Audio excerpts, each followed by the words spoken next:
Bakit nga ba mas pinipili ng iba na iwan yung taong mahal nila? Sometimes we can ask ourselves kung bakit nga ba some people ay mas pipiliin nilang iwan yung taong mahal nila. Ika nga, why do people choose to leave the one to stay love? Well, of course, people choose to leave the one they still love kapag hindi na natin nafe-feel na sinusuportahan nila tayo emotionally.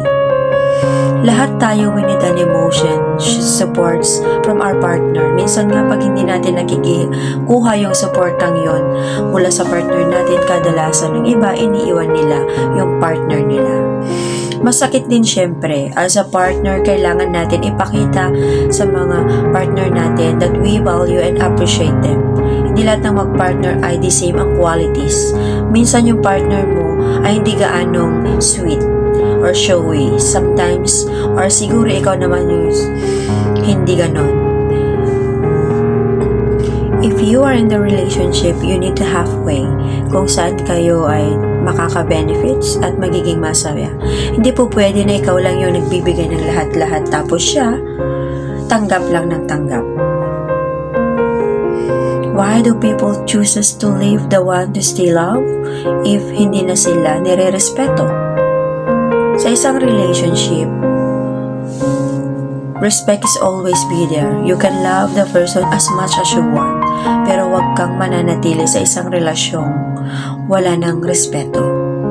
Because if that person doesn't respect you now, paano na lang sa susunod na panahon na mangangako kayo ng panghabang buhay sa isa't isa? Well, iniiwan tayo ng taong mahal natin siguro kapag wala na silang nafe-feel na emotional connections. When you say emotional connections, when babies, ito kasi yung nagsusustain sa long-lasting relationship. Pag wala na yun, usually people choose to leave.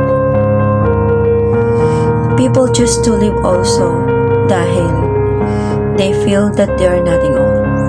Ang sarap sa pakiramdam kaya pag na-appreciate tayo ng taong mahal natin. Diba? Pero minsan, iniiwan tayo dahil hindi tayo nagiging enough para sa kanila. Also, bakit nga ba tayo iniiwan ng taong mahal natin? Pag hindi na tayo pinapakinggan. People will stand to go and leave their partner pag hindi na sila pinapakinggan. Why? Because dahil isang relationship is not because about talking.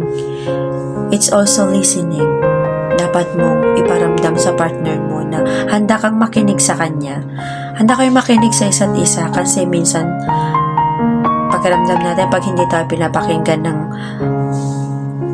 partner natin, it feels like we cannot express ourselves the way we would like to.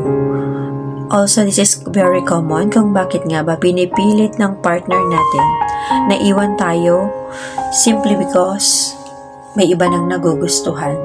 Yung nakakalimutan nila na nandiyan ka pala para sa kanila at nakahanap sila ng iba. And also, ito rin siguro yung madalas na nakakalimutan ng karamihan.